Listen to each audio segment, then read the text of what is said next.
प्रिय साधक साधिकाओं नमस्कार। ऑटोमेटिक क्रियाएं कुंडलिनी जागरण में अहम प्रक्रिया। आज की इस वीडियो के अंदर हम यही चर्चा करेंगे कि स्वाभाविक क्रियाएं एक महत्वपूर्ण प्रक्रिया मानी जाती है। इसे योग की भाषा में स्वायत्त क्रियाएं या स्वाभाविक प्रक्रिया भी कहा जाता है। यह क्रियाएं अक्सर कुंडलिनी ऊर्जा के सक्रिय होने और शरीर मन चेतना प्रणाली पर इसके प्रभाव के कारण होता है।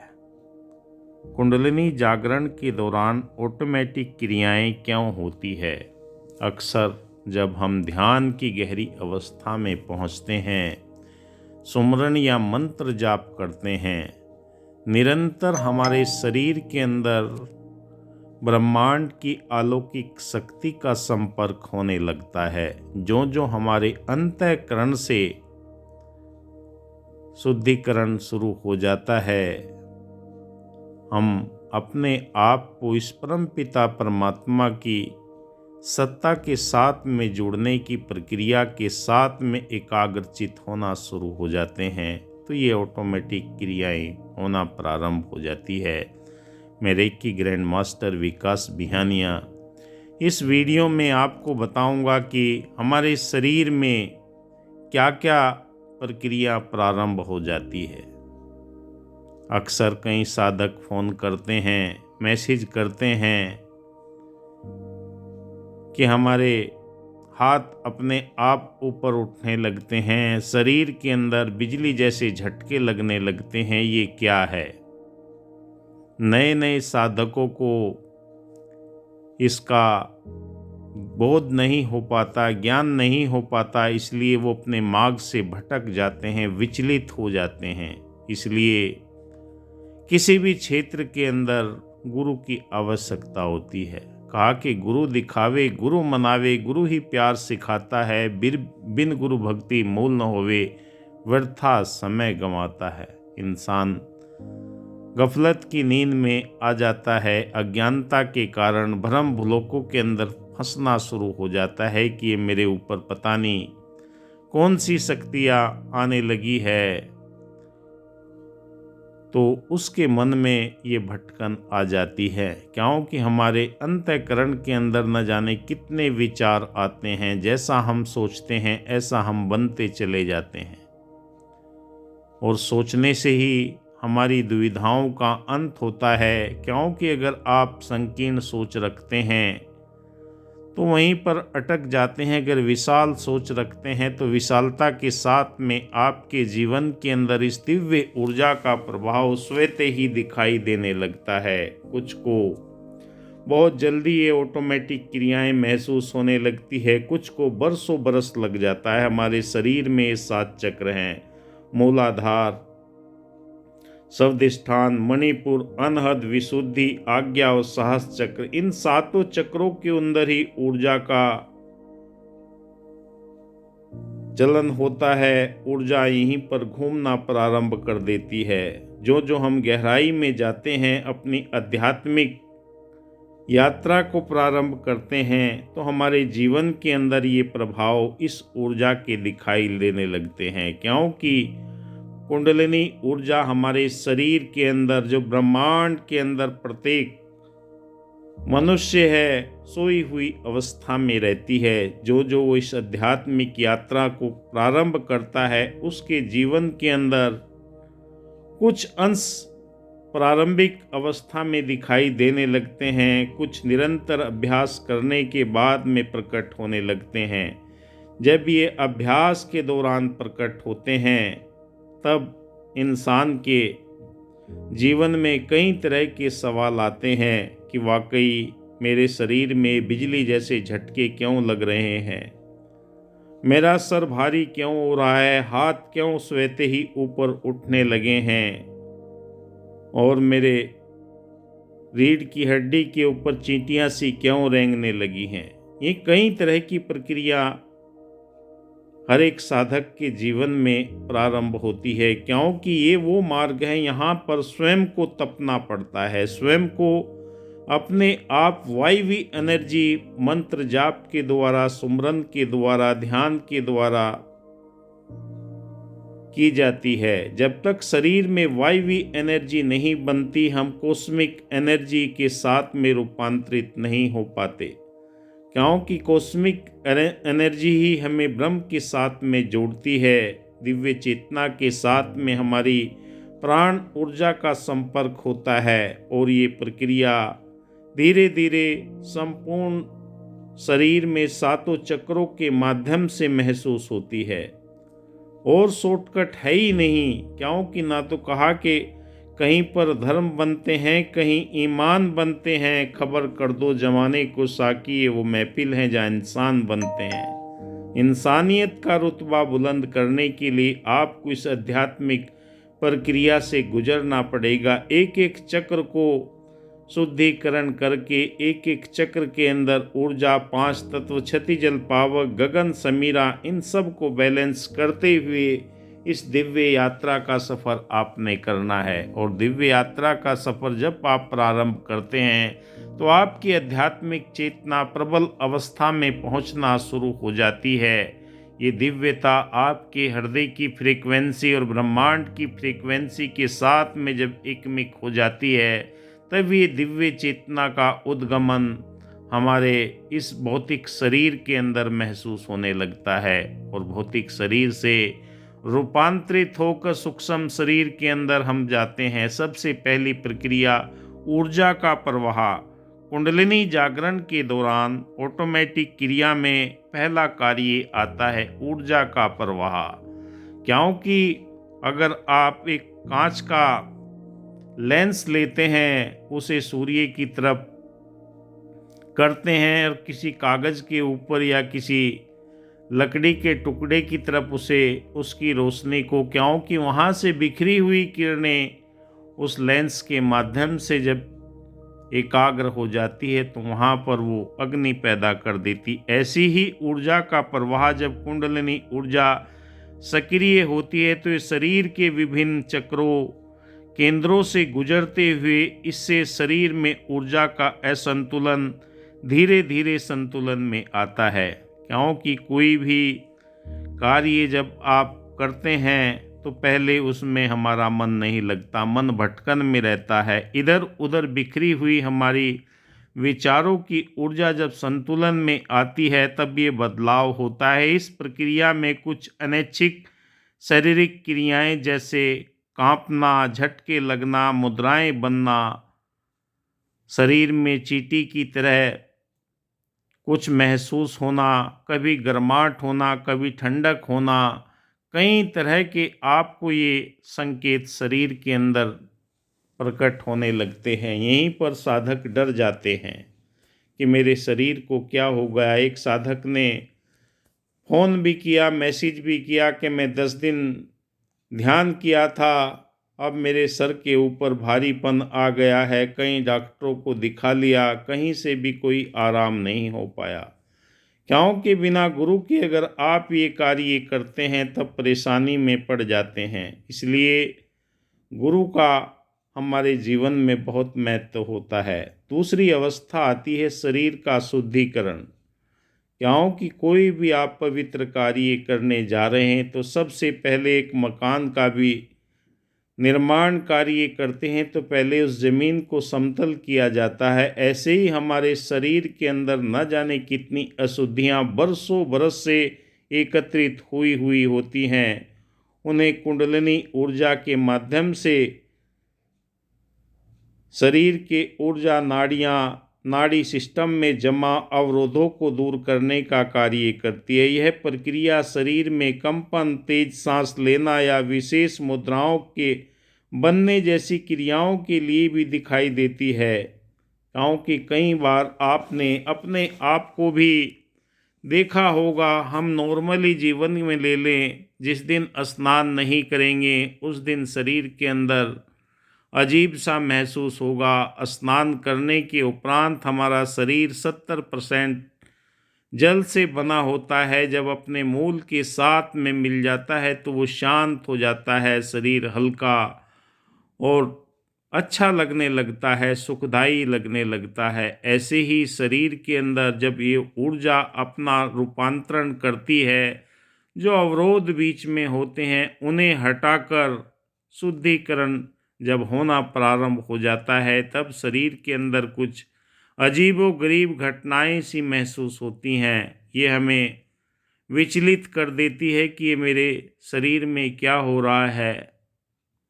पर साधक जो जानते हैं उनका मार्गदर्शन सरल और सुखमय बनता चला जाता है। जो इन चीज़ों से जानकारी नहीं रखते उन्हें बेचैनी परेशानी होने लगती है कि आज तो मेरे थर्ड आई के ऊपर कोई रोशनी नज़र आई, सर के ऊपर भारीपन, बाल खड़े हो गए, मेरे रोंगटे खड़े हो गए। ऐसी चीज़ें मुझे दिखाई देने लगी, क्योंकि शुद्धिकरण के दौरान शरीर के अंदर जहाँ भी अवरोध रहते हैं, या तो हमारे विचारों के अवरोध रहते हैं, या कोई आघात हमारे साथ में कोई दुर्घटना घटी हुई, वो हमारे विचारों के रूप में अंदर दबा रहता है। तीसरी अवस्था आती है आध्यात्मिक जागरूकता।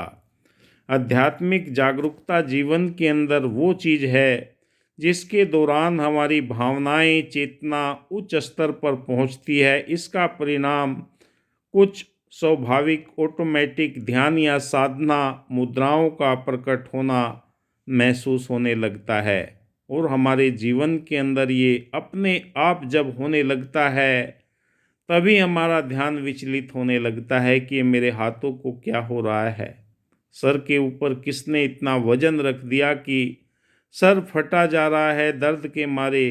क्योंकि आपकी रीढ़ की हड्डी के अंदर भी जहाँ जहाँ चक्र होते हैं वहाँ पर जब ये ऊर्जा चलती है तो वहाँ पर भी पीड़ा होती है। कई साधकों को कई दिन लग जाते हैं, वहीं पर गोल गोल ऊर्जा घूमना शुरू कर देती है। चाहे वो हमारा मूलाधार चक्र हो, स्वाधिष्ठान चक्र हो, मणिपुर चक्र हो।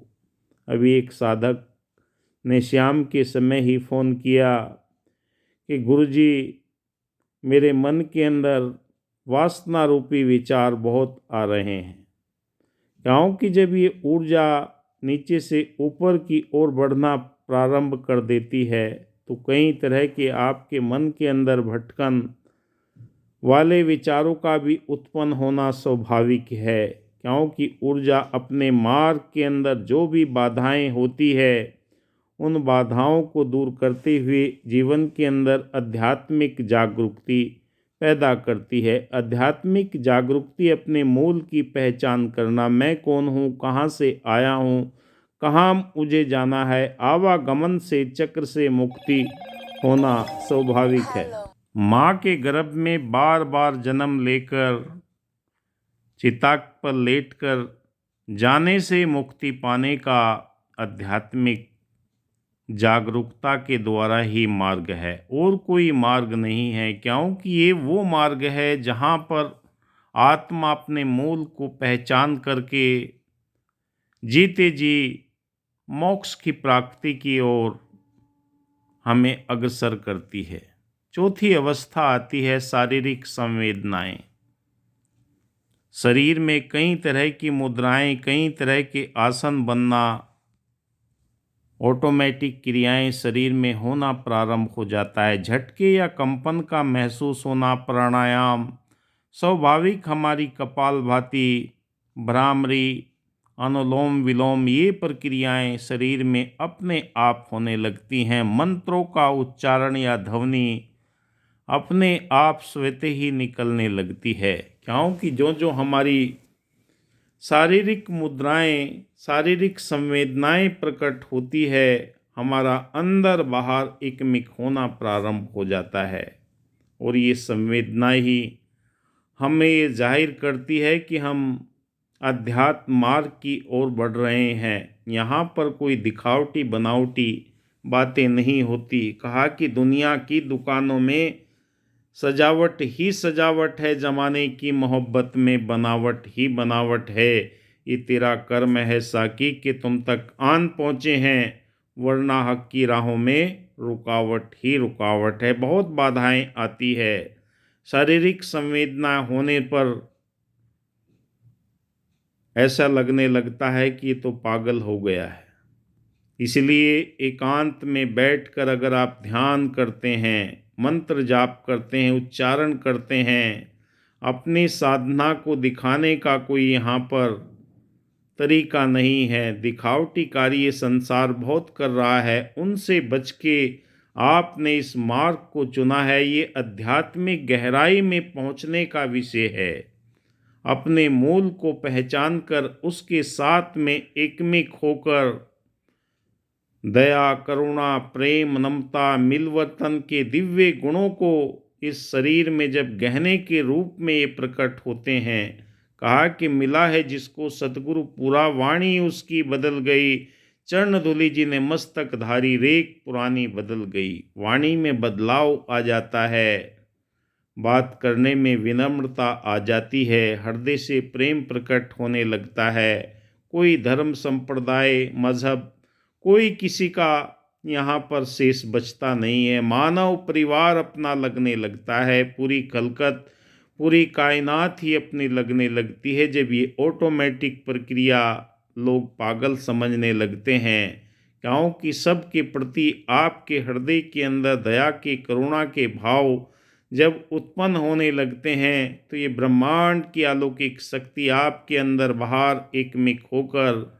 अपने स्वरूप में तब्दील कर देती है। बाकी हर जगह कोई न कोई आपको बंधन में डालता है, पर यहाँ पर बंधन मुक्त होकर कहा है कि मुक्त जीवन हो गया, चारों पदार्थ पा गया, लौटे मुझे प्रहलाद ने इस नाम के प्रताप से, नरसिंह हो दर्शन दिया, त्रिलोक में यश छा गया, सबरी थी कौम की भीलनी, प्रेम से सुमरन किया, परमात्मा घर आ गया। जीवन में जब ये पदार्पण हो जाता है, दिव्य ऊर्जा का पांचवी अवस्था आती है, ध्वनि और प्रकाश का अनुभव। आपकी आज्ञा चक्र के ऊपर प्रकाश का अनुभव होने लगता है। गोल गोल से हमें वाइट कलर के कुछ प्रतिबिंब से दिखाई देने लगते हैं। कानों के अंदर मधुर ध्वनि सुनाई देने लगती है। एक और चीज़ है सुगंध का, क्योंकि ऐसी सुगंध आती है ना तो दुनिया के किसी सेंट के अंदर है, ना इत्र के अंदर है कोई खुशबू,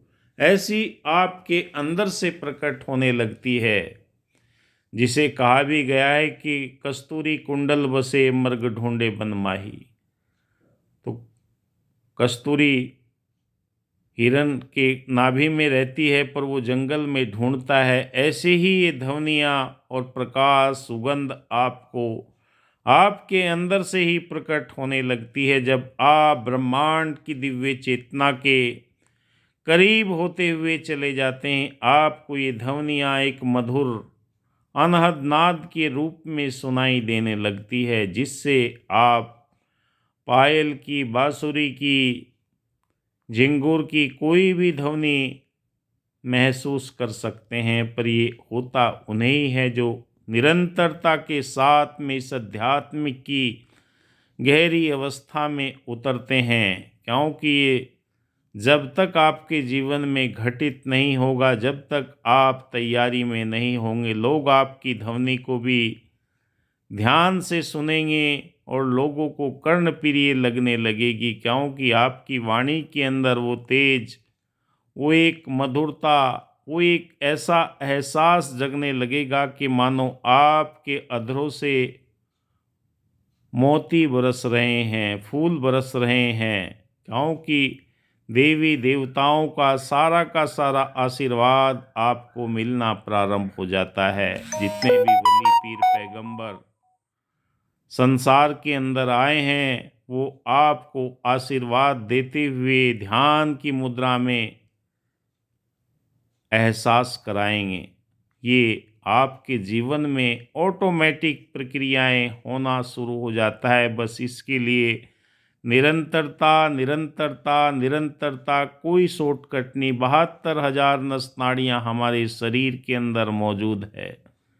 न जाने कितने ट्रिलियन विचार गंगा हमारे जीवन के अंदर बहती रहती है और हम उन्हें ही पकड़ पाते हैं जितनी हमारी फ्रीक्वेंसी होती है। जैसे ट्रांजिस्टर में आपने देखा होगा, पहले समय में वो जब उसे घुमाते थे उसके बटन को तो चूँ चाँ की आवाज़ आती थी। जहाँ पर भी फ्रीक्वेंसी सेट हो जाती थी वहाँ से गीत संगीत बजने लगता है। ठीक ऐसे ही आपके जीवन के अंदर ये आध्यात्मिक ऊर्जा की फ्रीक्वेंसी जब सेट हो जाती है ऑटोमेटिक आपको ये एहसास होने लगते हैं। आप देख रहे हैं मेरा यूट्यूब चैनल विकास बिहानिया। वीडियो अगर अच्छा लगे तो लाइक कीजिए, शेयर कीजिए, अपने दोस्तों मित्रों को फॉरवर्ड कीजिए, क्योंकि आपका भी भला उनका भी। जय हिंद, धन्यवाद।